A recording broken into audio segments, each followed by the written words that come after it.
I'd like to call to order this special town meeting on November 4th, 2025. I'd like to ask one of the members of the Board of Selectmen if we could do the Pledge of Allegiance. All rise.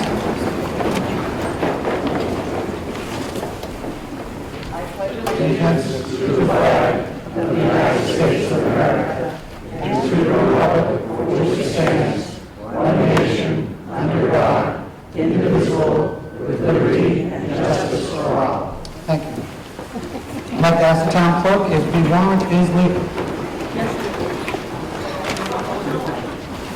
Did it have been posted, time and date, and all that other good stuff? Right, thank you very much. Okay, good. All right. Excellent. And the list of visitors is still being put together, so we'll do that in a couple of minutes. Okay, I want to thank everybody who's helped put together the town meeting, school, board of selectmen, town clerk, everyone who's involved with doing all that. I really appreciate it, and that's the only reason why we can get together as a body and listen to the issues in the community and vote on them and make those decisions. Okay. I would like to also ask that you either silence or pause, whatever it is, all of your devices that you have, so that the phone call is made, it does not interrupt us during the town meeting. Okay. Also, are there folks here who are here for the very first time? If there are, could you please stand up? Is anybody here who's here for the first time? Okay, let's give them all a round of applause. Thank you very much.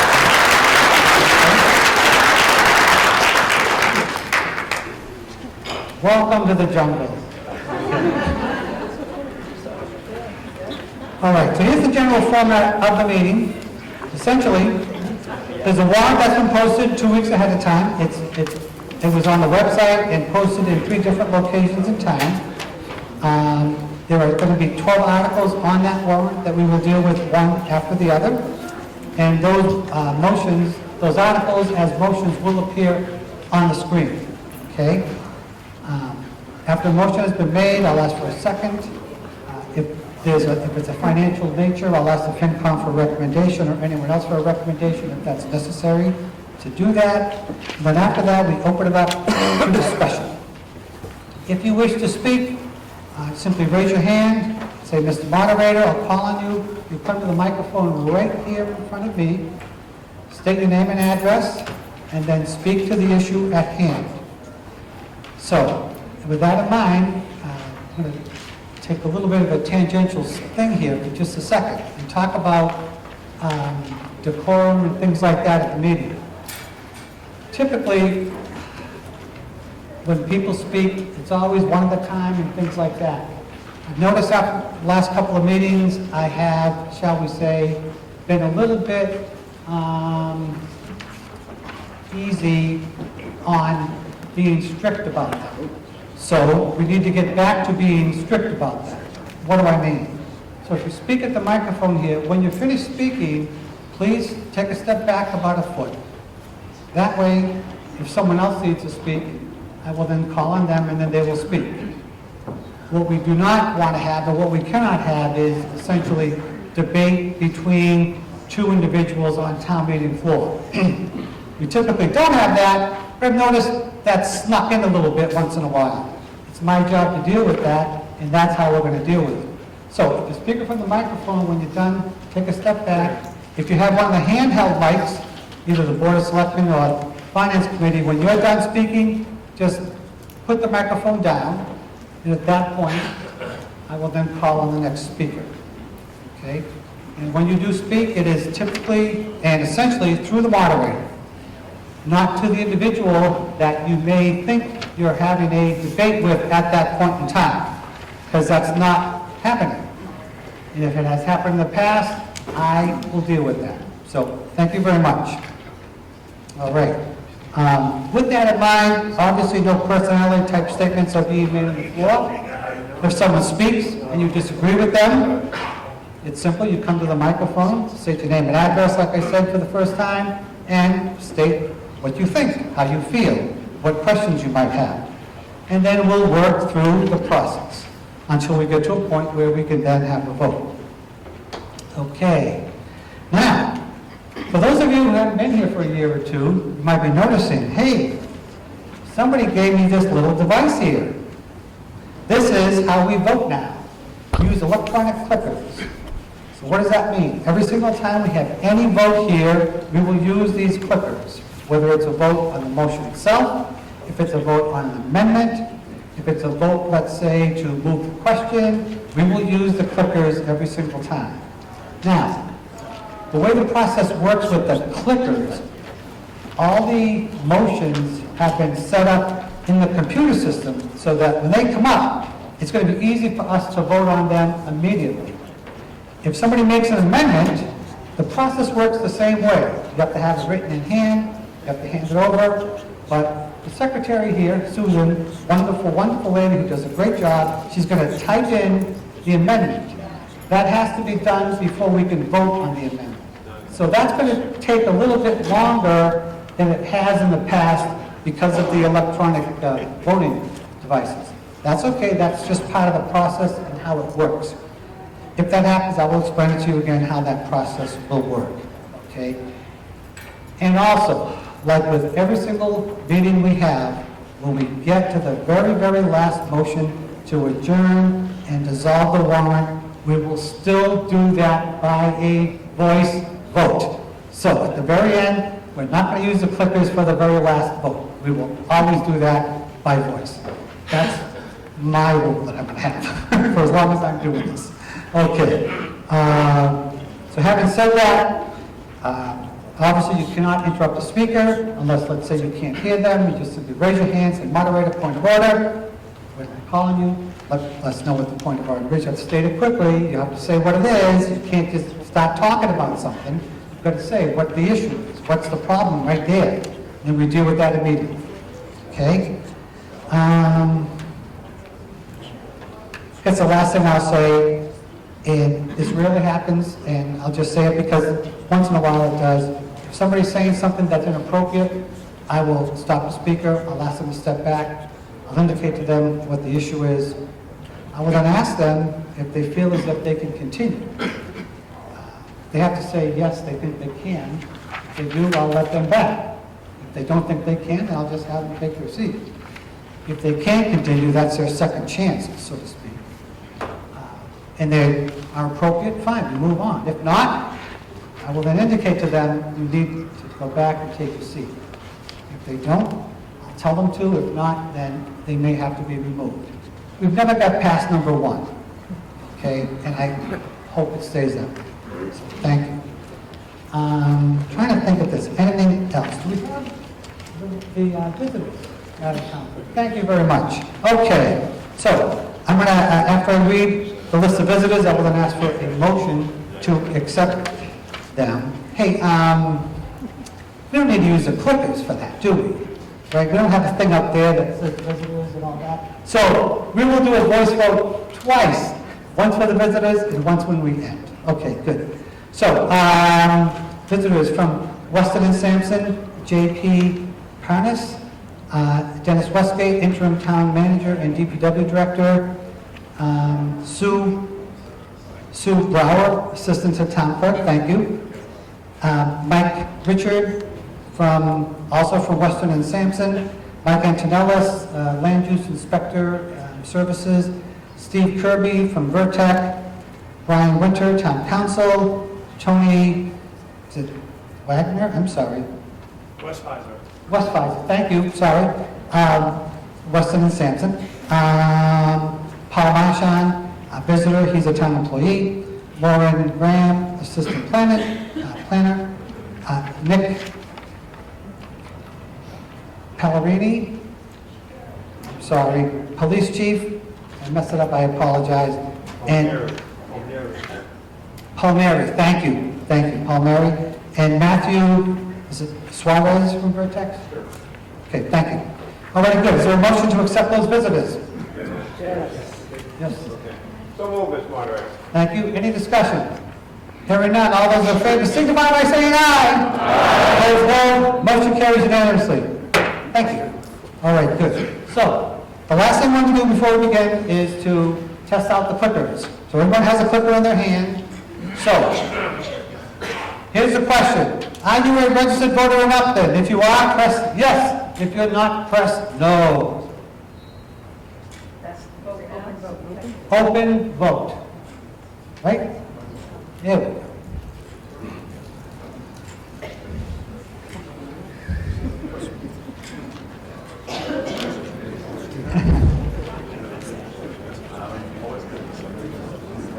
Closed vote. So, it looks like we have 108 registered voters in town, and somehow or another, 4 people who are not registered voters managed to get a clicker. Or, there's 4 voters in town that are messing with us, okay? So, if you are somebody who is messing with us, and you really are a registered voter, please let us know that, or whatever. If you are someone who has a clicker and you're not supposed to, then we need to deal with that. Didn't happen. Okay, very good. So there's 4 of you out there that have a sense of humor, I guess. So, since we have 4 folks that have a sense of humor with the clickers, let me explain one other thing. When you leave tonight, you need to drop the clickers off with the ladies out front. Now, some of you might be thinking, like the 4 people here, hey, if I take this home with me, and I put it in my pocket, and I come back to the next meeting, they're going to give me another clicker. Then I'm going to have 2 clickers. Think that if you may. This is what's going to happen. Any clicker that doesn't get turned back in, because they all have numbers, will be shut off. So when you come back with the clicker that you took home with you, it will not work. Everybody clear on that? Good, thank you very much. So, obviously, the last time no one took the clickers home, they dropped them off. I'm sure everybody will do that. All right, thank you very much. So, we'll clear that, and, one last vote. Have you visited the Town of Upton website at www, etc.? Open voting. We may have some notes for this.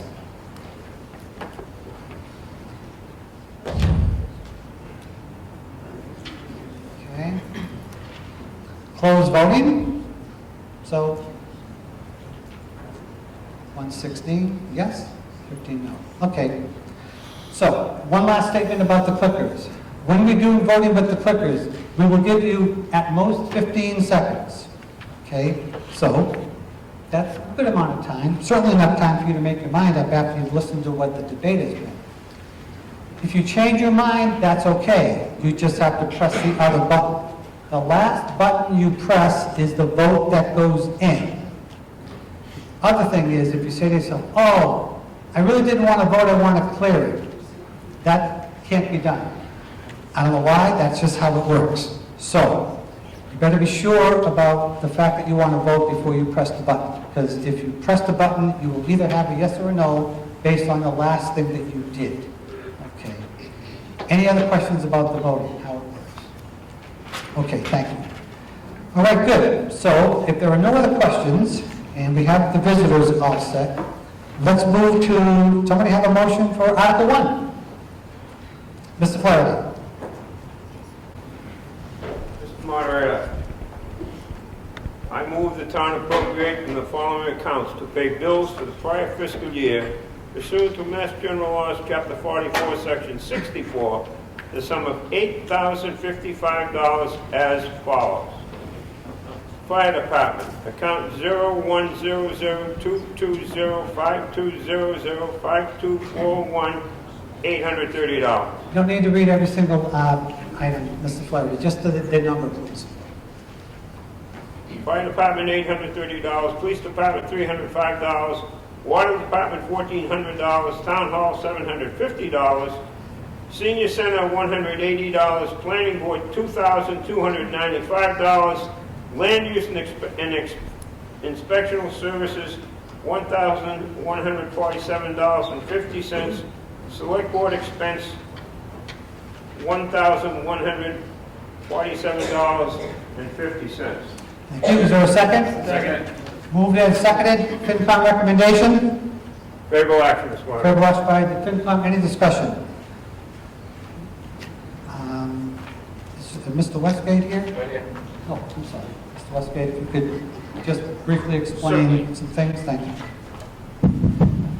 Thank you, Mr. Moderator. When we printed the warrant, we had $3,465 in unpaid bills, and almost all of them represent one company called Encore, which does the town's fire alarm system throughout all the different buildings. They claimed that they had sent us an invoice in May, but we didn't get anything until October. Subsequently, after the warrant was printed, we received bills from a company called General Code that provides bylaw services to several of the boards, and that's where the additional money was added. And that represents our unpaid bills. All of these are coming out of current fiscal year budgets, so none of this is raised and appropriate. Okay, thank you very much. So, the reason I had Mr. Westgate explain this to you is because if you look at it and you say, wait a minute, the article only says 3,400, but the amount is 8,055, that's an awful lot more money. Yes, it is, relatively speaking, from a percentage point of view. But it's something that happened, it wasn't intentional. My job as moderator is to look at, does a motion, what we read, fit within the four corners of the article? Okay, typically with large amounts of money, the amount of money that you have has to be the same, less, or maybe a little bit more. So you might say, well, this is a lot more, it's over double. But again, there was no intent to hide the money or anything like that, it's just that they came in late. So therefore, I am allowing this motion, even though the amount is more than twice what is printed in the article. It does fit within the four corners of the article. One last thing to mention is this. Since it is making payments for previous year bills, it requires a 9/10 majority vote, which is a very high level. That's what the state says we have to do. So, any questions on that before we vote on it? Okay, thank you. So, all those in favor of the motion from Article 1 to pay last year's unpaid bills, please say yes. Open voting.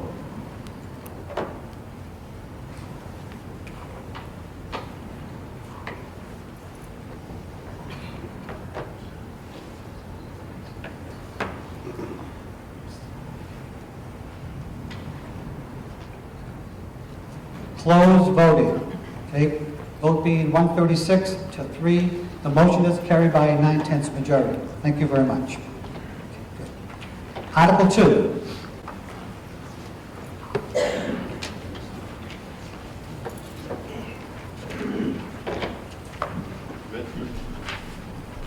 Mr. Moderator, Yes, Mr. Clark. I rise as a member of the DPW Building Committee as opposed to the Finance Committee at this point. Thank you. Article 2, I move that the town vote to borrow the sum of $2,502,794 for the purpose of designing and bidding the renovation of the Department of Public Works facility, including all costs incidental and related thereto, and any funds remaining thereafter shall be used to pay construction costs relating to the project. And to meet this appropriation, the treasurer, with the approval of the select board, is authorized to borrow such amount pursuant to Mass General Laws, Chapter 44, subsection 7 or 8, or any other enabling authority, and to issue bonds or notes of the town therefore, and although such bonds or notes shall be general obligation bonds to the town, the annual debt service required as a result of the issuance of such bonds or notes shall be repaid from any special purpose fund or revenue source that may be available. And further, that the select board is authorized to take such action and execute such documents and agreements as necessary to effectuate the purpose of this article, including without limitation, applying for and accepting any forms of financial assistance that may be available to the town on account of the above referenced project, provided, however, that any amount of such financial assistance applied to the payment of the cost approved by this vote shall reduce the amount to be borrowed to pay such cost in a like amount. Second. Second. Moved and seconded. Thank you. Finance Committee recommendation. Favorable action. Thank you. So, I've been told that they want to make a presentation, so the way we do presentations here is we always have some sort of a slideshow or PowerPoint or something like that. The maximum amount of time for a presentation is 20 minutes, so Mr. Flaherty, if you are all set, go ahead. Thanks. I don't know, do I need this? Yes, you do. Please. Okay, just speak softly, carry a big stick, you know. You do need to have it. Thank you. It's working? All right.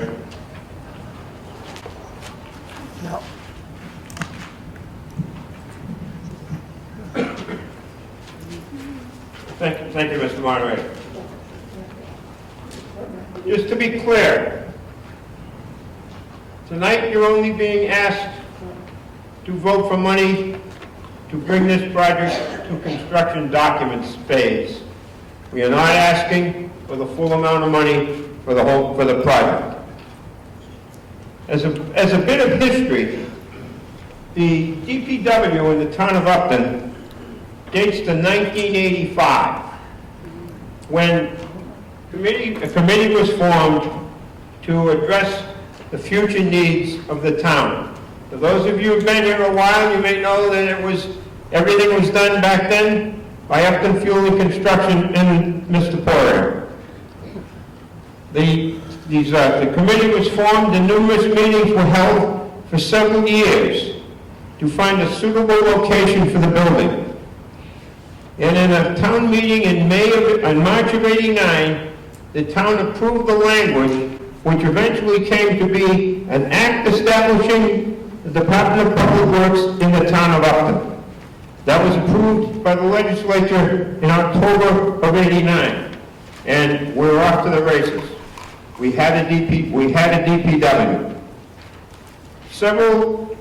There were several different committees that were formed. People left, people started. The project was stopped several times and started again. But eventually, in a town meeting in December of '91, the town authorized $100,000 to be purchased for the purchase of the land from the Mendon Upton Regional School District, which is the current site of where the DPW is now. Some of you may remember it was a good-sized hill that was there. The town brought in $279,000 by selling fill to bring the grade up to where it is now. There were different renditions of a committee. As I said, people left, people started, the project was stopped, the project was started. And however, in 1994, the committee was charged with finding a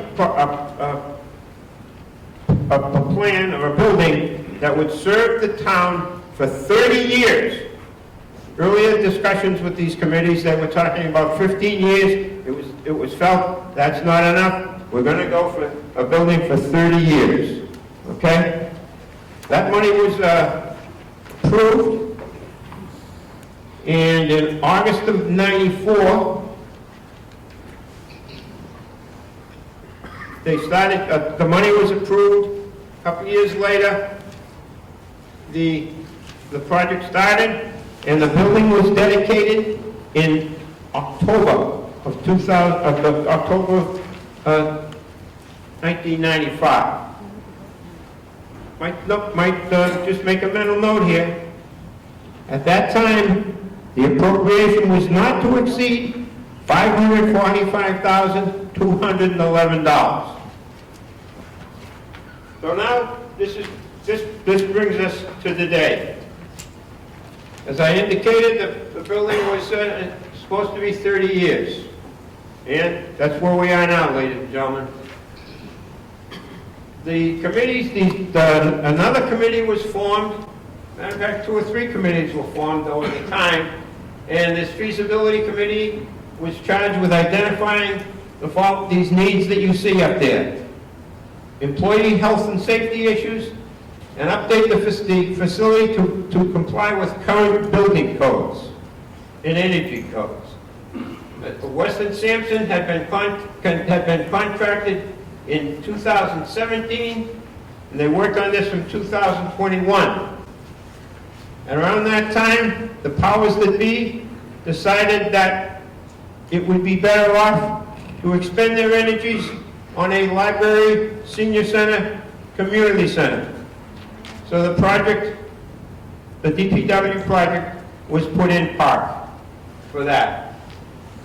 It was brought back to life the end of 2024, and that's where we are now.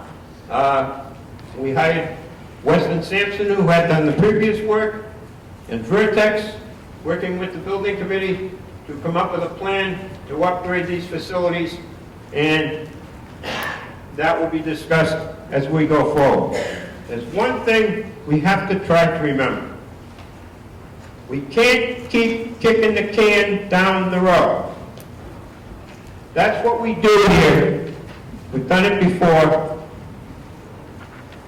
The longer you kick it down the road, or the further you kick it down the road, the more it's going to cost. And there's gentlemen here who can tell you what the cost is not doing this project.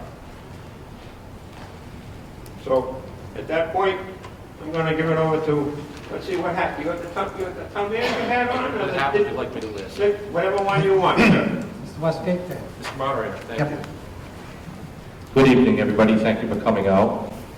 Can you give me my slide? So let's talk about what DPW does. DPW, your DPW department is responsible for all the road miles in town. That's roughly 80 miles of road.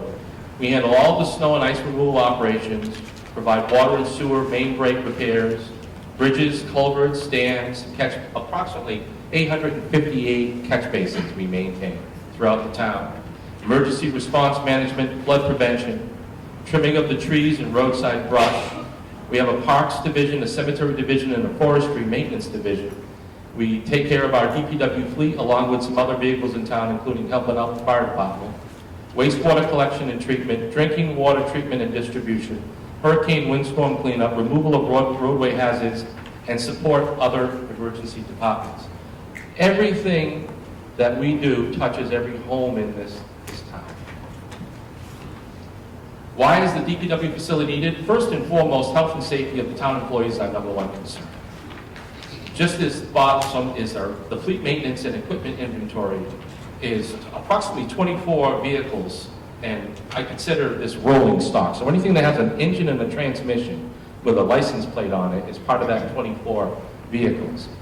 This equates to roughly $3,931,000 worth of your investments in the equipment that we utilize every day. DPW's responsibilities have grown considerably since 1995 with no major updates. We went from 61 roadway miles to 80 plus miles today.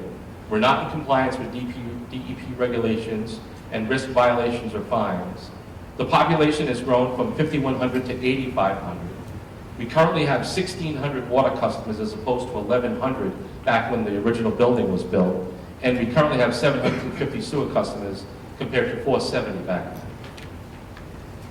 Current conditions, well, we have no indoor wash bay, which is a Department of Environmental Protection compliance issue, and we could be fined for it. We're mandated to wash our equipment, especially after snow and ice events, indoors, and maintain that water, and treat it before it is distributed to the wastewater treatment plant. Equipment stored outside. There are lots of vehicles that we own, that we have purchased through this town meeting, that are outdoors, and they shouldn't be. They cost hundreds of thousands of dollars, and they really should be indoors. And health and safety is the major factor for our staff ventilation. So in our building, during the summertime, obviously, we can open the outside bay doors when we're working on equipment. But during the wintertime, when it's cold out, we have to be careful about that because we'll lower the temperature of the building itself, and we have to be careful about carbon monoxide while the trucks are running indoors.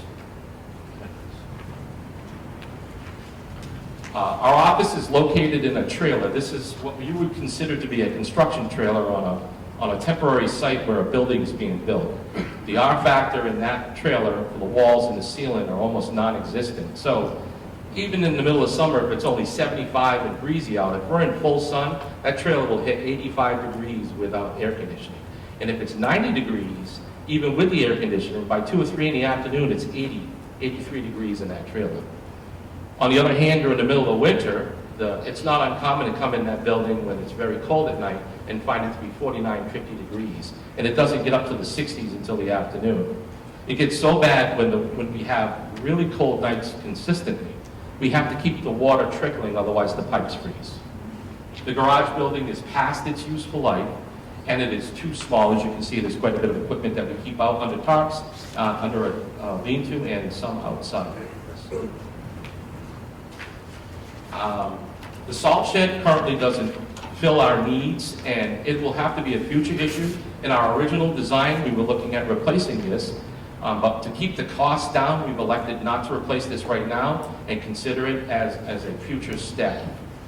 You can see a picture of the small kitchen staff break room used for the meetings, emergency operations center, training, and there is only one restroom for 18 full-time employees and 4 part-time employees. There is no room for growth in this current facility.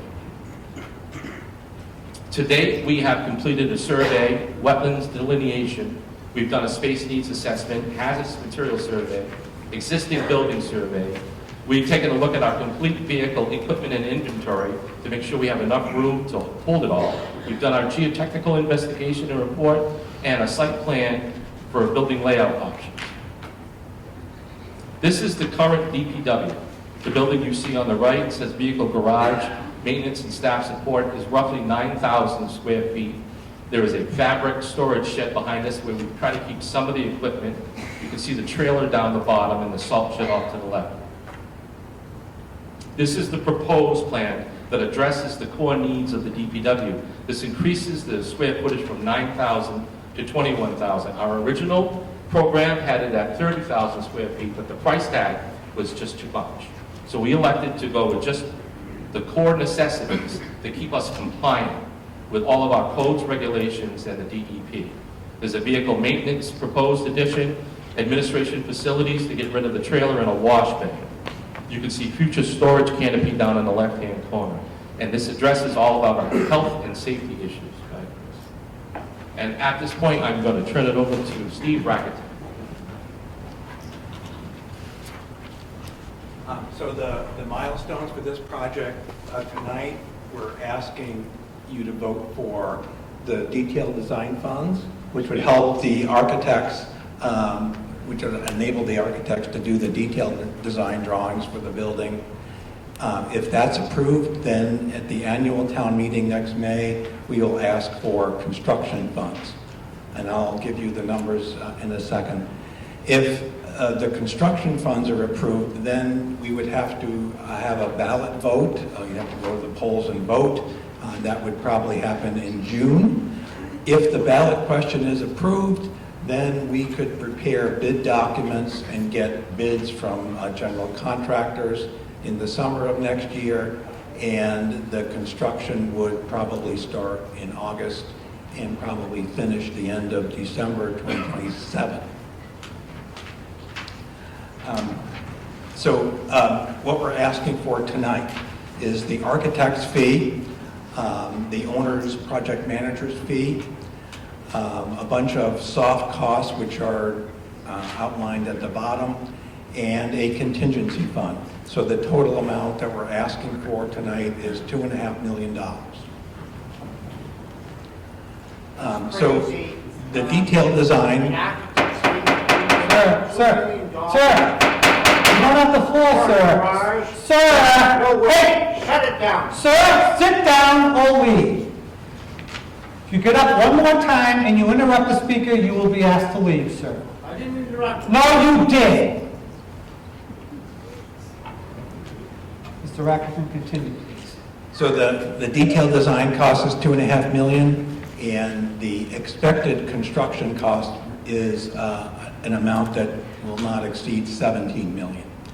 So the total budget range for this project is between $17.5 and $19.5 million, based on what we know today. And based on the recommendation of our finance director He recommends a 25-year bond, 3.75% interest. The town would be borrowing about $18.5 million.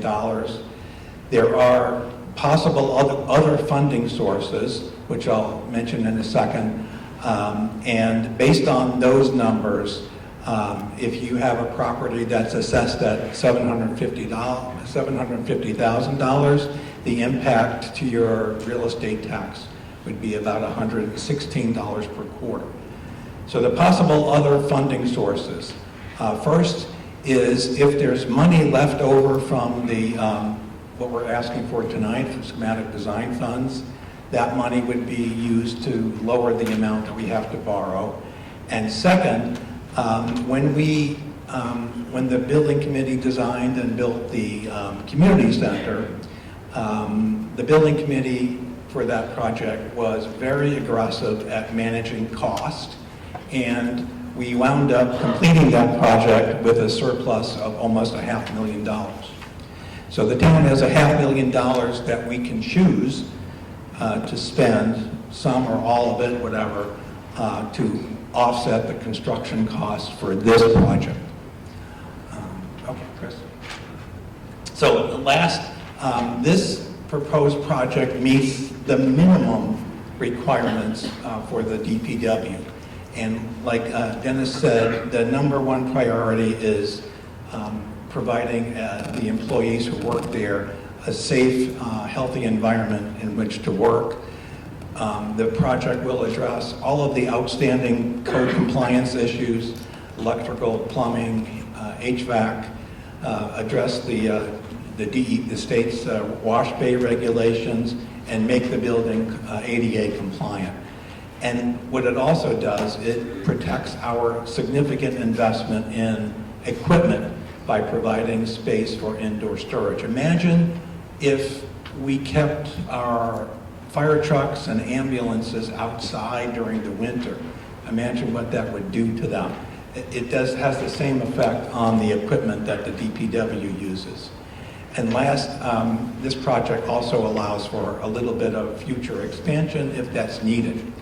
The one thing I will guarantee, if you vote to support this project, we will be just as aggressive in controlling costs as we were with the community center. And I will guarantee that we will bring this project in under budget and on time. So with that, thank you, Mr. Martin. Thank you, Mr. Becker. Okay, time is up for that. Okay, now comes the time where people have questions. So again, if you have a question, raise your hand, come to the microphone. Got to mention, state your name and address the very first time you speak. Speak to the issue, and then we'll take it from there. So, does anybody have any questions?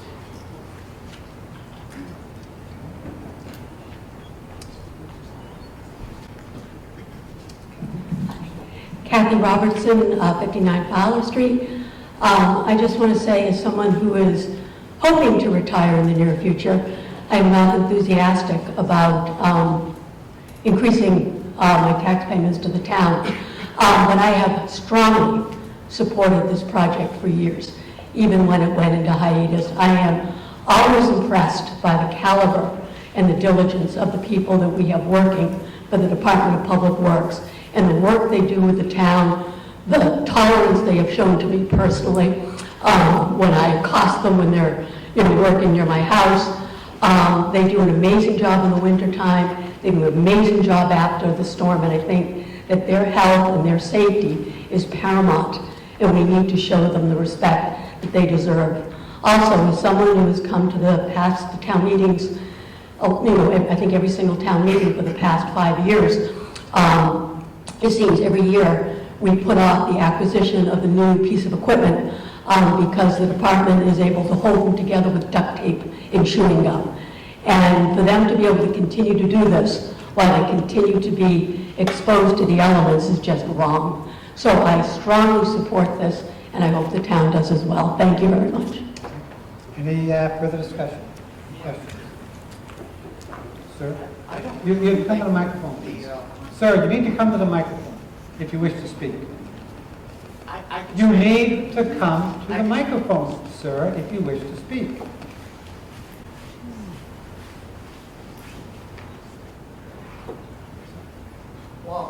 First of all, just relax a second. Please, first of all, state your name and address, sir. Chris Kimball, 312 Mendon Street, Upton. Now, speak to the issue. I'm quite involved with estimating, I know it costs, and square footage costs especially. And the square footage cost of this project, I've looked at all my estimating programs, and they don't make sense. Millions of dollars for basically a garage to hold vehicles. How did we come to this number? This group that brought this project before us, right? Did they present a number here that they presented somehow that they had numbers for? Fair question. Who's in charge of them? Okay, so the question is, how did, Yeah, who's in charge of these numbers? fair question, so is there Square somebody- footage costs, that's Somebody what. want to address that basic question about how we came up with the numbers in a general sense? And then we can see if somebody can address it. Okay? Mr. Mr. Moderator? Westgate, sure. Sir, if you could step back, please. Thank you. So with us tonight is our OPM and Vertex and our design engineers and architects, Wesley and Sampson. And they do these projects on a regular basis and utilize current bids that they're doing in other locations in Massachusetts, some really close to us, some further away, to give them a square footage.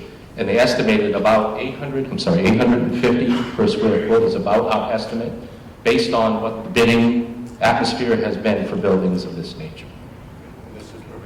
And this is prevailing wage.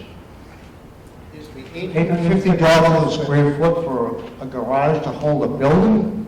Or I'm sorry, a garage? What's this $850 a square foot for? Okay, you've asked the question, so, I mean, if you could just give a few details, just a few, and then we can move. The square footage question is an important question, Yep. and if you can just give us a general sense for how you came up with that, then we can move on to the next thing. First of all, the square footage question, you're going from a 9,000 square foot facility to a 21,000 square foot facility. So you're more than doubling the square footage. Second, it's not just a garage. It's going to have sophisticated HVAC system in it that allows us to vent operating equipment inside the building while we're working on it to keep carbon monoxide away from people.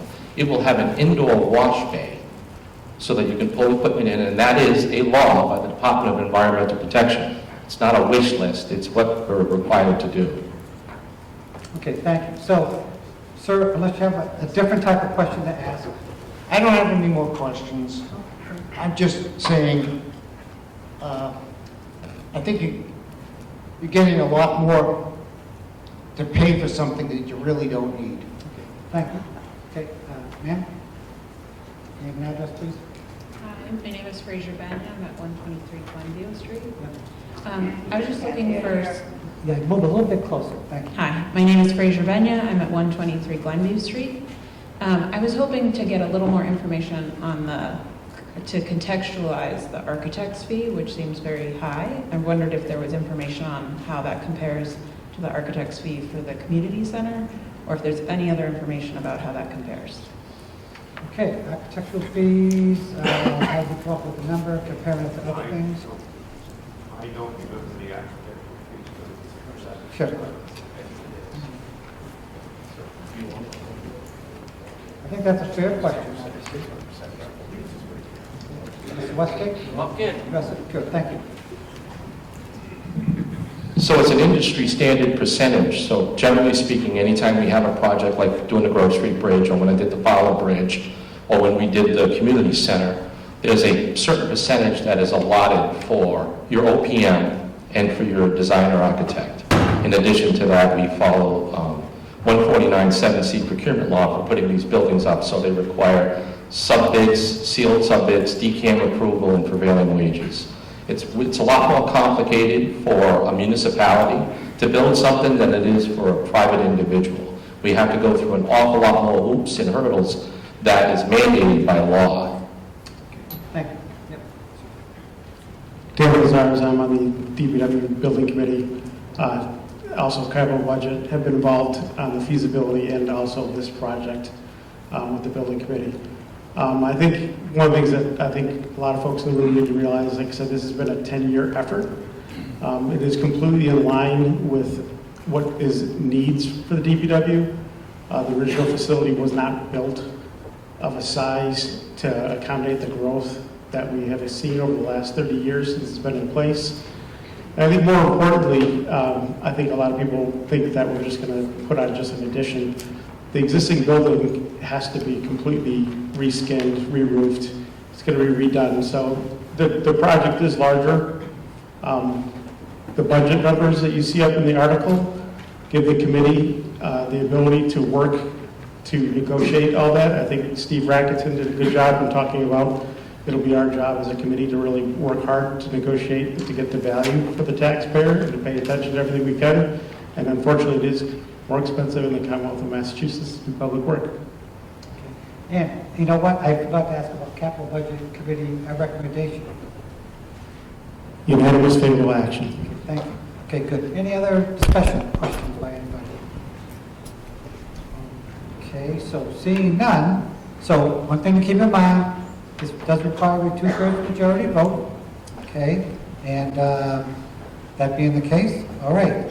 Got it up there? Okay, so that's what you're voting on. You've heard the presentation, you've heard the questions a little bit back and forth.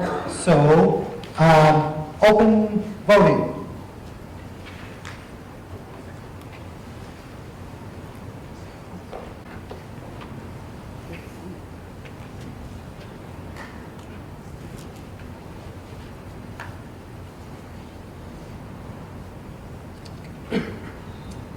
Close voting. The vote is 111 to 40. The vote passes by a 2/3 majority vote. Article 3.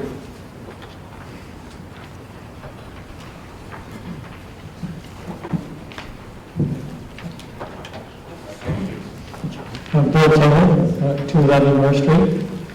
I move that the town vote to accept the provisions of Mass General Law, Chapter 59, Section 5, Clause 22J, and increase the amount of the exemption granted under General Laws, Chapter 59, Section 5, by 100% to be effective for applicable exemptions granted for any fiscal year beginning on or after July 1, 2026, or take any other action relative thereto. Okay. Second? Second. FinCom, did you have any recommendation on this or not? No. No? Okay, thank you. So this is called the HERO Act. Is there any discussion on it at all? Yes. Sean, yeah, please. Use the microphone, please.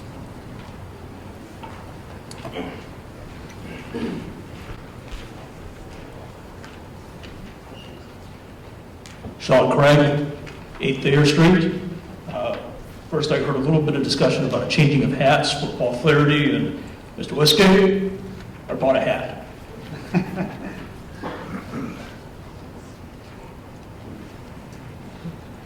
So I will be advocating on behalf of this article as the new commander of District 8 for Department of Massachusetts Veterans of Foreign Wars. Our district covers Upton in the east, all the way to Sturbridge in the west, the entire city of Worcester and all municipalities, to the south to the state border. I will also be advocating as a member and former commander of our Upton post, which has been recently renamed as the Wood for Scotty Post 5594. The HERO Act stands for an act honoring, empowering, and recognizing our service members and veterans who signed into law on August 8th, 2024. It is a comprehensive piece of veteran legislation aimed at reforming programs and modernizing services. There are over 30 provisions that are expected to positively impact the approximately 230,000 veterans within Massachusetts. The Act included 2 new veteran property tax exemption clauses. One clause increases the amount of tax exemption granted to veterans on their domiciles annually by a cost of living adjustment. This body proved that at our regular town meeting in May. Tonight's warrant Article 3 addresses the other clause, allowing municipalities to adopt optional property tax exemptions, which, if approved, would double the amounts originally set within Massachusetts general law. So how does this relate to Upton? The recent census actually says that we have 488 homes with veterans in Upton. Of these, in May of this year, the assessor's office had 32 veterans receiving an exemption allowance for the smallest dollar amount available. This bracket, if you will, which there are 8, is for veterans with a 10 to 90% service-connected disability. Their surviving spouses, veterans awarded Purple Heart, and also for Gold Star parents, that is surviving parents of someone who was killed in the service. Again, these people are eligible for the least exemption amount available. That's currently $400 plus COLA. It's 32 people in our town. We have 15 veterans with 100% service-connected disability. They're receiving $1,000 plus COLA and exemption allowance. We also have 4 residents who receive a total exemption due to veterans' deaths being service-related. Upton receives the full reimbursement from the state for these 4 residents. The mission of the VFW, and I do see a few members here this evening, I see members from the American Legion, I see other veterans outside of these veteran service organizations. The mission is to foster camaraderie amongst members, to serve our veterans, the military, and our communities, to advocate on behalf of all veterans. I ask you please join me and the members of the Upton VFW in its local advocacy to recognize the sacrifices made by veterans and their families, and to help support those with service-connected disabilities, seen or unseen, nevertheless real.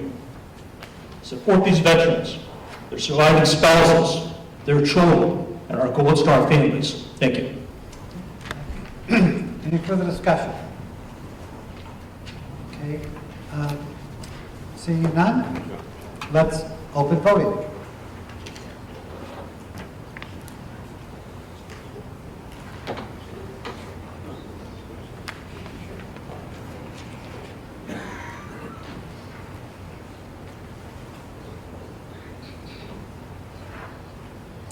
Close voting. 133 to 11. It passes by a majority. Okay, Article 4. Thank you, Kevin. Thank you, gentlemen.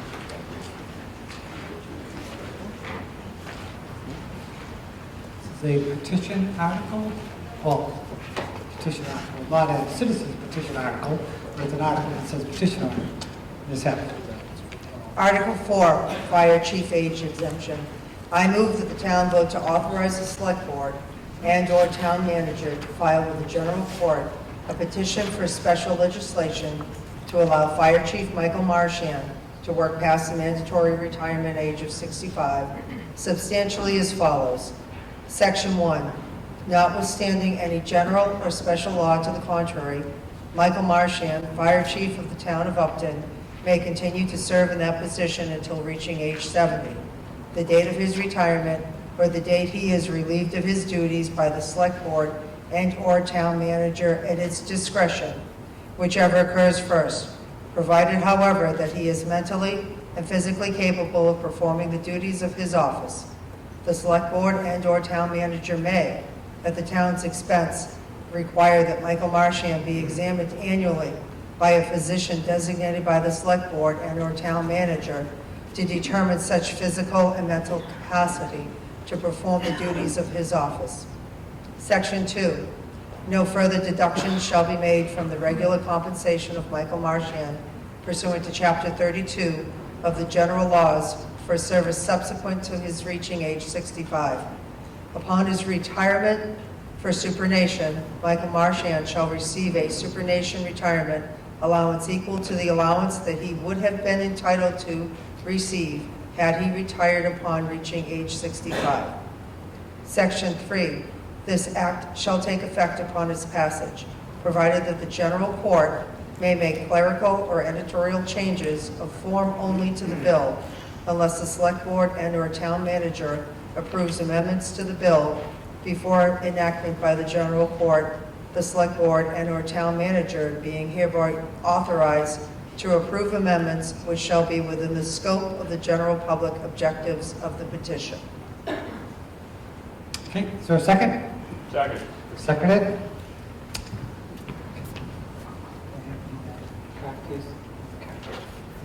Thank you. This is it? Right, okay, good. That's it, thank you. Yeah. FinCom, I don't think you had a recommendation on this, did you? No. No? Okay, fine. Any other recommendations, like from the board or anything, or is this, since you're making a motion, this is your recommendation? This is our essentially? recommendation.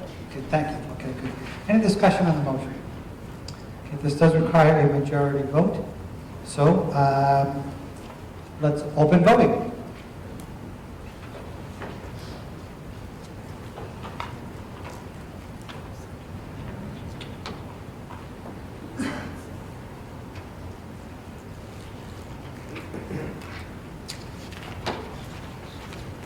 Closed voting.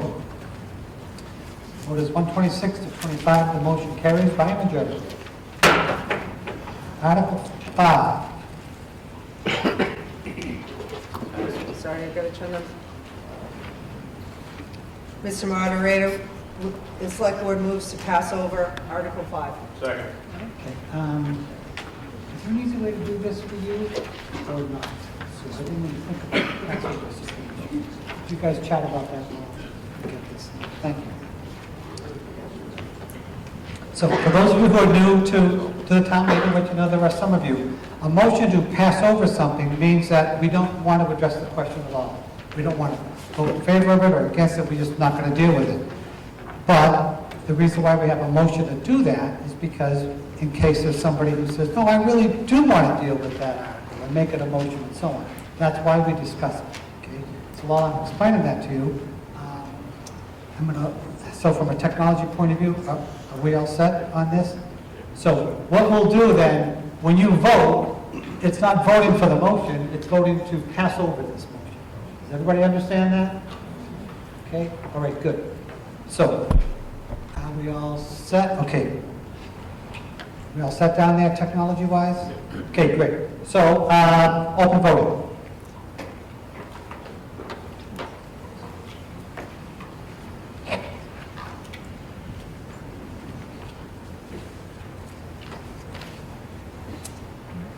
Closed voting.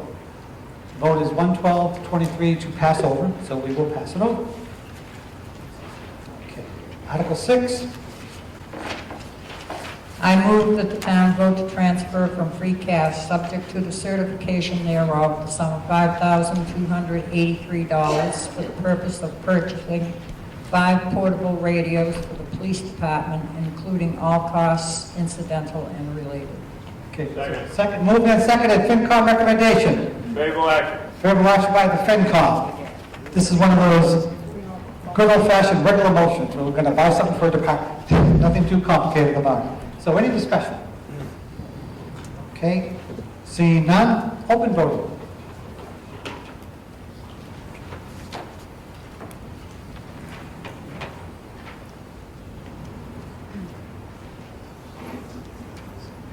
Closed voting. Okay, vote is 141 to 40. Vote, the motion passes by a majority. Okay, Article 7, Trail Bridge. Marcella Stasha, 211 North Street. I move that the town vote to transfer the sum of $17,000 from the Community Preservation Fund Open Space account to be used by the Land Stewardship Committee to repair a trail bridge at the Howard Glen Conservation Area, including all costs incidental and related. Okay, second? Second. Moved in second. Can I have the card, please? Thank you. Moved in second. Any discussion on the motion? Okay, oh yeah, we got the FinCom recommendation. CPC recommendation, is that a yes? Yes, Mike Penfield, 1 Robinson Road, positive recommendation from Rec- CPC. Positive recommendation from the CPC, thank you. Any further discussion? Let's see, majority seeing none. Open voting.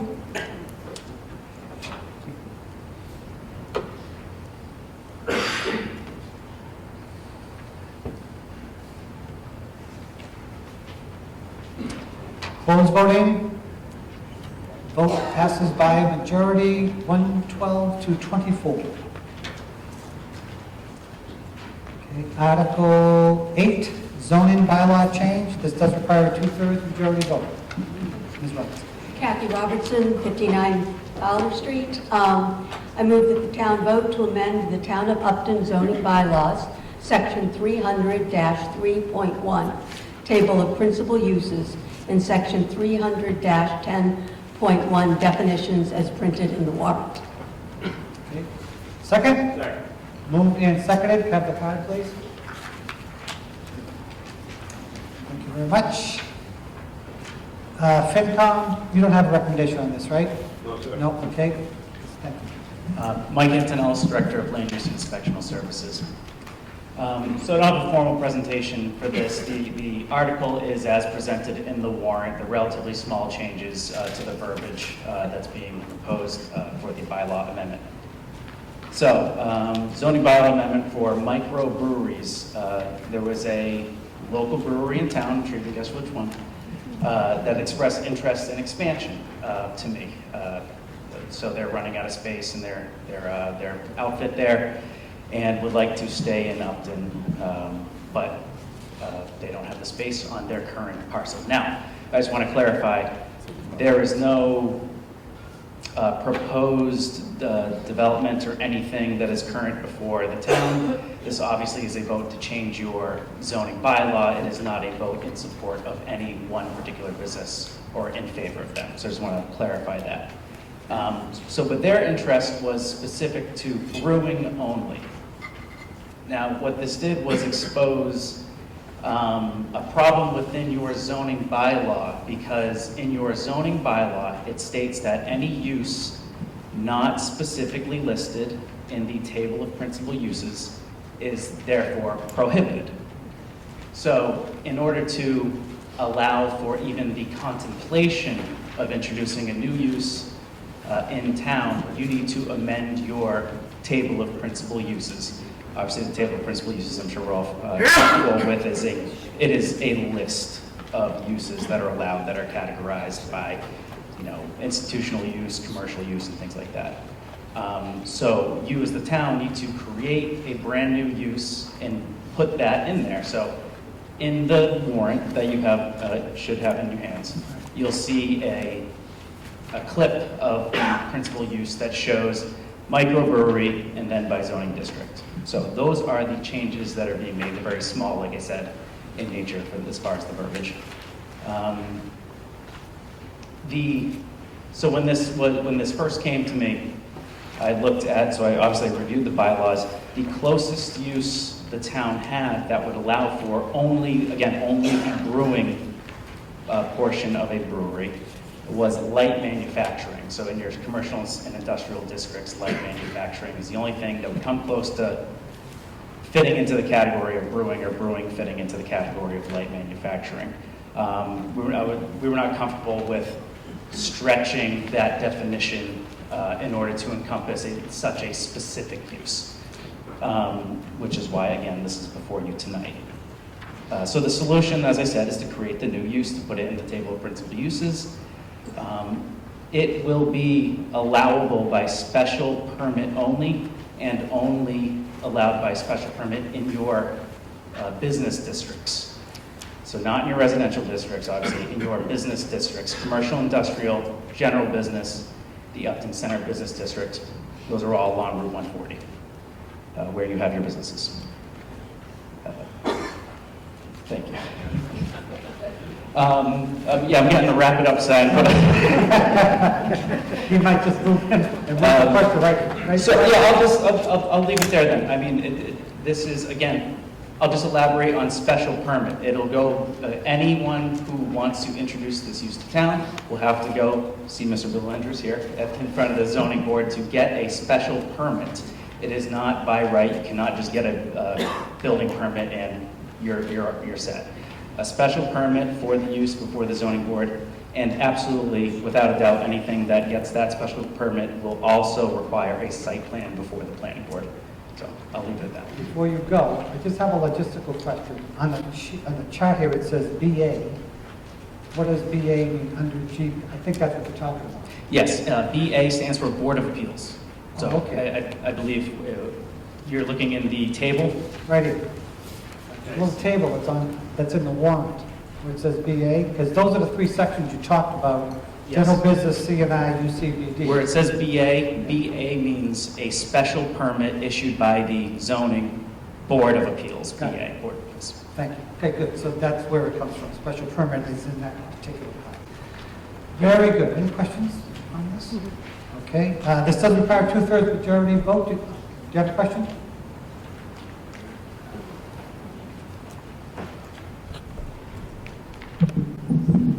Linda Gay, Fowler Street, Upton. I have a question, only because Mike mentioned that this would include the center district, which we have, the list of things that are approved in the center district is sort of my idea was that, or my understanding was that the intention was that the businesses that were in the center of town would be like the brewery now, which is great, and like the kind of thing that we're hoping to attract into that area. So if there was development and included, multi-use, that would be, little shops, an art gallery, little cottage industry type of businesses that add color to the center of town. Obviously, the brewery now does that. A commercial enterprise, something like a brewer, which is, I think, what you're asking for the zoning to approve, or what the Rushford and Sons has sort of communicated their intent. Even, for example, if that was what was in that location and where they are now, that would be in conflict, I think, with the concept of what we're trying to do in the center of town, to make it attractive, user-friendly, walk around. Just what's there now is perfect in terms of Rushford and Sons, but as just a brewery or just a brewing enterprise, something more commercial, I don't think that's a fit. So maybe that's just for that district and that gets left out. And this applies to other districts, but not the center of town. Well, let's explain the reason why they have it in the center of town, and then we'll take it from there, okay? So, Yep, thank you, Mr. Moderator, thank you for the question. I mean, I think that's certainly a fine opinion of it. I don't necessarily disagree with anything Ms. Gage has said, but the only thing I would, I guess, clarify, I'm not sure it's a clarification, is that within the definition that's in the warrant, you'll see that it provides for the ability to include a restaurant or a tap room. So it's intended to provide for that same type of use that you have currently in your center business district. It's not intended to be prohibitive of that, right? So it's, yes, the impetus for this was to provide for the manufacturing component. And that's what was lacking, was the inability to locate within your general business or commercial industrial district a manufacturing component without 50% of the floor area being dedicated to a pub or a restaurant. But it is not prohibitive within that center business district to do the exact same thing that you have today, which Ms. Gay commented on as being to scale and, I guess, desirable. okay, thank you. By the way, planning board, do they have a recommendation on this? Because it is a zoning board change. Anybody from the planning board? I don't want to speak for the planning board, because I'm not a member of the planning board, but there was a favorable action. Was favorable And a action. recommendation is linked to the, with the handouts tonight. Right, okay, sure, thank you. Okay, good. We just always need a verbal recommendation on the board. So, since it is, it is. I'll just add quickly, the Economic Development Committee also recommended favorable action. Okay, thank you. Any other discussion? Okay. Again, requires 2/3 vote. If there is no more discussion, we will open voting.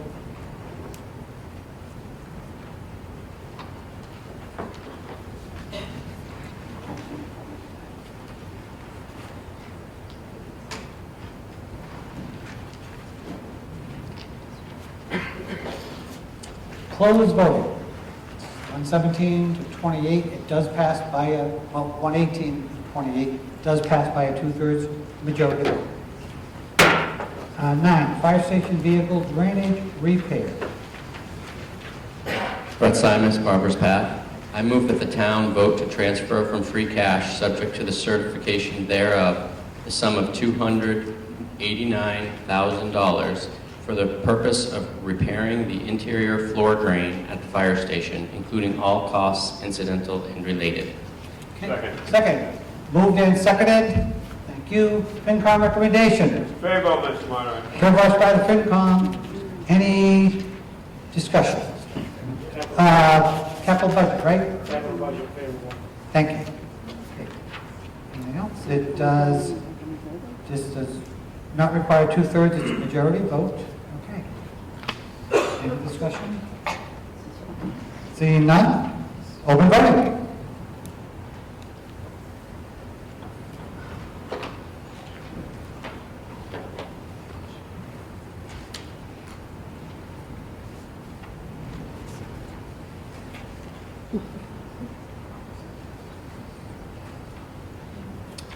Closed voting. Vote was 120 yes, 23 no. Passes by a majority. Article 10, cemetery restoration. First cemetery. Ms. Phillips. Ed Phillips, 35 Oak Drive, co-chair of the Historical Commission, who's presenting this warrant article. First cemetery restoration, I move that the town vote to transfer the sum of $125,000 from the Community Preservation Fund historic account to repair and restore First Cemetery, including all expenses incidental and related. Second. And I need to count. Thank you.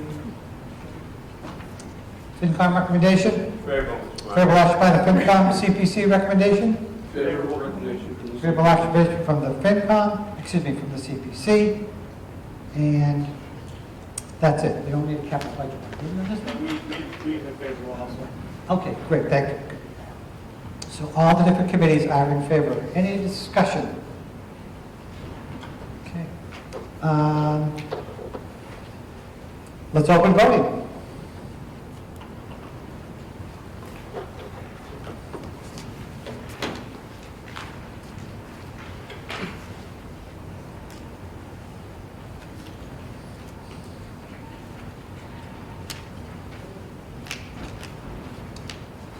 Close voting.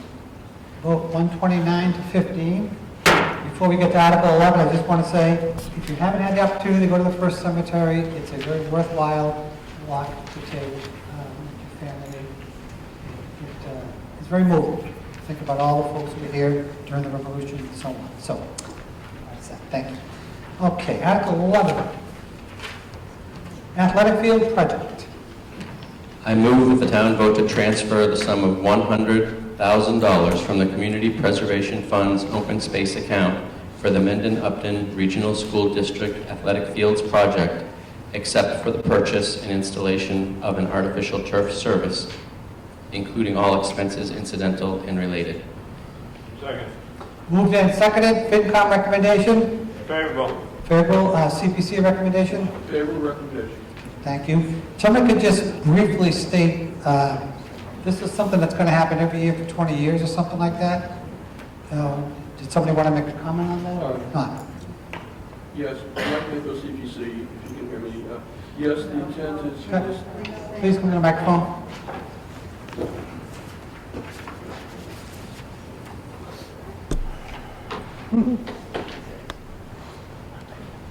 Yes, Mike Penko, 1 Grafton Road, CPC Chair. The intent is to fund $100,000 per year for 20 years to cover the cost of the school district fields project. The project was approved at the May town meeting. I think the approximate cost of the entire project is $12 million. Mendon CPC will also fund this at $100,000 a year. The funds will go into an account managed by the town from which the school district can withdraw funds to make their bond payments as the project proceeds. This does beg the question, what if one town votes yes and one town votes no, what happens? Well, we haven't had that issue yet.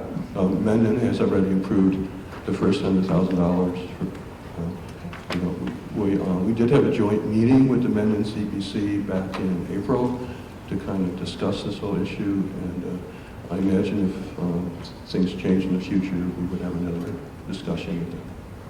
Okay, thank you. Okay. Margaret, Yes. This was part of the project that was approved at the Right. annual town meeting. Exactly. So this is money to set the overall cost and so on and so forth. So, thank you. All right, good. All righty. Any further discussion? Okay, seeing none, open voting.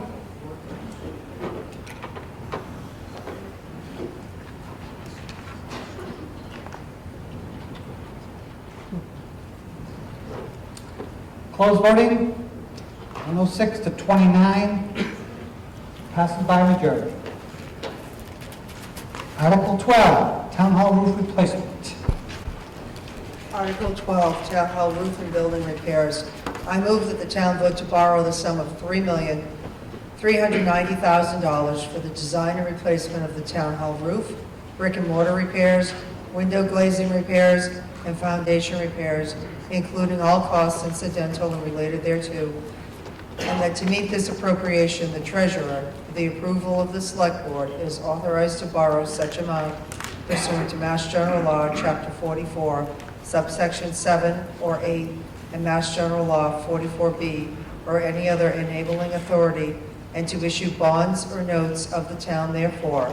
And although such bonds or notes shall be general obligations of the town, the annual debt service required as a result of the issuance of such bonds or notes may be repaid from any special purpose fund or revenue source that may be available, and further, that the select board is authorized to take such actions and execute such documents and agreements as necessary to effectuate the purpose of this article, including without limitation, applying for and accepting any forms of financial assistance that may be available to the town on account of the above referenced projects, provided, however, that any amount of such financial assistance applied to the payment of costs approved by this vote shall reduce the amount to be borrowed to pay such costs in a like amount. Second?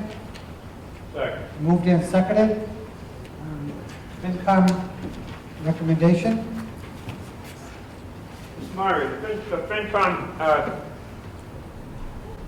recommended favorable action on this, but there's a little change, and I'm not sure what this amounts to. My friend from the Community Preservation Committee perhaps could weigh in on this, but when we bonded the community center, part of that, the playground part was done with community preservation money. When we did the town hall over 12 years ago, the lion's portion of that was bonded with community preservation money. And the article specifically stated that the bond would be funded from community preservation money. And I didn't hear that here. Maybe I missed something. I didn't hear that here. So I could perhaps moderate through you, to the Board of Selectmen, or somebody get some clarification from council. Well, I'm just reading through the motion right here, and I do not see CPC in here. Is that correct, Board of Selectmen?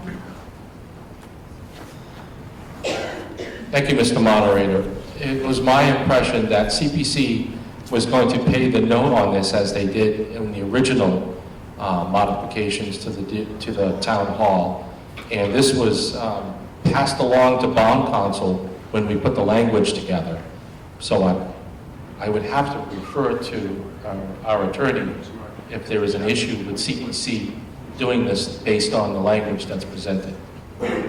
So the town, the financial secretary has a comment to make on this. I don't know if that'll help at all. Do you have a microphone or not? I do not have a microphone. Okay, get close to me and maybe we can do it this way. Okay? So in the law, the authorization, Mass General Law, Chapter 44B, that's community preservation. Oh, okay. So what you're saying is that Chapter 44B is CPC? Correct. Okay, which means simply because the words are not in there, doesn't mean it's not there. Correct. And bond counsel did review this loan language, and they did confirm that the Chapter 44B would be the reference to community preservation. Thank you. Okay, so now the question would be, if I could just make sure we're all on the same page here with the mathematics. Does that mean all of the money, $3,390,000, is CPC money? Or part of it? The language that's here, referencing both Mass General Law, Chapter 44, Section 7 and 8, that's the general government, or it could be community preservation. So here it's kind of belts and suspenders, it's both. It'll cover both. Then how does the town know by what amount it's coming from? Like, is it 50/50, 60/40? Would that be a logical question to ask for this? I don't know. So all of it could be borrowed from community preservation, but there's nothing here. There's flexibility here, so it's either or. Right, so, Mr. Franco, could you address this then? Yes, I can try to. The Community Preservation Committee did vote to support this article. At the time, our understanding was that all the funds would come from the Community Preservation Act. That was what we voted on. Okay. All right. So it sounds like, and I want to make sure we're clear about this, what you will be voting on then is to spend $3,390,000 for town hall roof repairs, in that all of it is coming from Community Preservation Fund. Is that correct? Mr. Moderator, the town will borrow that amount of money, and the annual payment will be through the CPC. Got it. Just like the town hall borrowed $6.4 million for the town hall. Right, I got you now. Okay, got it. All right, so that's similar to the way that we did the town hall. We borrowed $6.4 million, and then every year, a certain amount gets paid to pay off that debt, correct? I'm sorry. No, is that the way to look at it? Like with the town hall right now? It's exactly what we did for the previous town hall. Exactly. Okay, fine. Now I get it. So, all right, thank you. Sir, go ahead. Yeah, Chris Kibble, 3 Clement Street, Upton. When was this town hall renovated? Like 10 years ago? What was the date of that? Oh, it was renovated. Mr. Moderator, 2013, and the roof was done in 2000. So the roof is 25 years old. Okay, so the town hall was renovated, but the roof was way before that. Correct. 25. So the roof Sir, was not done. Sir. Remember at the beginning I said we have to do it one at a time, so you have to wait on time. So the roof was 25 years ago. Go ahead. Okay, so the roof is asphalt shingles, correct? Is the roof asphalt shingles? It is, the roof is asphalt shingles, sir. And they weren't done when the original building was renovated recently. So they were the original shingles? Hold on. So, how old are the shingles? The roof was redone in 2000, so they're 25-year-old shingles. So, Not sir, 2000, you would say 20 years. Sir, okay, sir, you really, I would like it if you could put the microphone on the stand, please. The reason why we have to do that is to prevent what's happening right now, the back and forth discussion. Right. Only one person at a time can speak. So please put it back in the thing, sir. I'm sorry. You need to do that. Okay, now, do you have another point you want to make? Yes. Please. Why are we spending $3 million on a building that was just done 10, 15 years ago? Okay, so why 3.3 million on a roof? So No, it's just not the roof, it's beyond the roof, right? Well, it's the roof and some other things that are stated here. Yes, so go ahead. Thank you, Mr. Moderator. Please. At the beginning, before you come into the room, there was a handout there, and I would recommend that the gentleman, if you could grab it, it's very explanatory. It has a lot of great colored pictures that would show you the deterioration of the bricks, the lack of pointing. The work that's being proposed was not done as part of the renovations. Most of the renovations in 2013 were on the interior of the building. There were some renovations on the outside, but the whole building was not repointed and the brick was not sealed. The foundation work was not done back then. So the majority of the envelope of the building that's being proposed was not done in the 2013 renovation. I understand some of the... Sir, you know, please, you've got to wait until... I thought it was done. No, fine, but please wait for me to address you, sir, okay? So you're saying back in 2013, the things that are proposed now weren't done then? That's the thing, okay. Sir, go ahead. And I believe the building was built so that the lower levels wouldn't get infiltration from water. And now it's happening? Is that what you're saying? Okay. Sure. Thank you. So there is infiltration from the top floor down to the basement. On the west side of the building in particular is where we have most of the intrusion. And most of it is because of a lack of repointing of brick and ceiling and some intrusion along the foundation itself. And then the roof itself has got a lot of issues with the tin and lead flashing that goes around the building. So we anticipate when we pull those shingles, there's going to be a great deal of damage.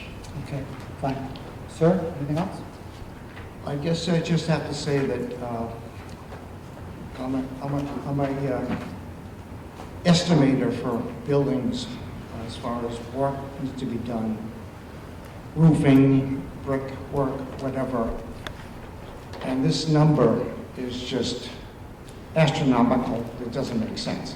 I'm a number guy that does square footage, so many squares of roof, so many areas of brick, whatever. The number, how did you get this number? Okay, Mr. Moderator, I would recommend that the gentleman stop by my office. If there's no copies left out there. And also, I can provide a complete copy of all the estimates that include everything down to contingency, bonds, insurance, and the fact that we have to have a licensed architect do the work because the building is on the historical register for the state. So everything has to be stamped and approved by that. Well, you should have had it here tonight. Sir? Sir? Yes. Please. Thank you. Anything else? Okay. CPC, we've got from discussions of money's coming, just like we did the other, the town hall. So, FinCom, you had asked the question originally with regard to recommendations, so has your question been answered sufficiently with regard to the Finance Committee now, Mr. Flaherty? Mr. Costa answered it. It would have been much easier if they put in, rather than cite an MGL chapter 44, I would say it might easier if they said community preservation fund. That's it. Yes. Don't take it personal, Kenny, okay? One council recommended. Recommended this line. It's not me. Fine, no problem. Great. Thank you. Yeah, it would have been nice to have those words in there. That would have saved some time. Okay. I see there's no more discussion. So now it's time to vote. Open voting.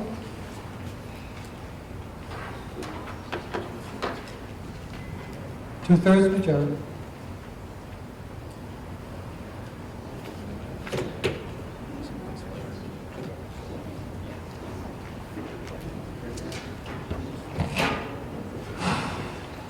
Close voting. The vote is 106 in favor, 31 no. It passes by a two-thirds majority vote. Okay, we have done the last article, so somebody with the last name of Robertson needs to come to the microphone.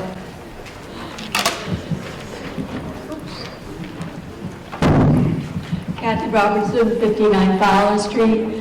I hereby move to dissolve the warrant and to adjourn the 2025, November 4th, 2025 special town meeting. Second? All those in favor, signify by saying aye. Opposed, no. Motion carries unanimously. Thank you, folks.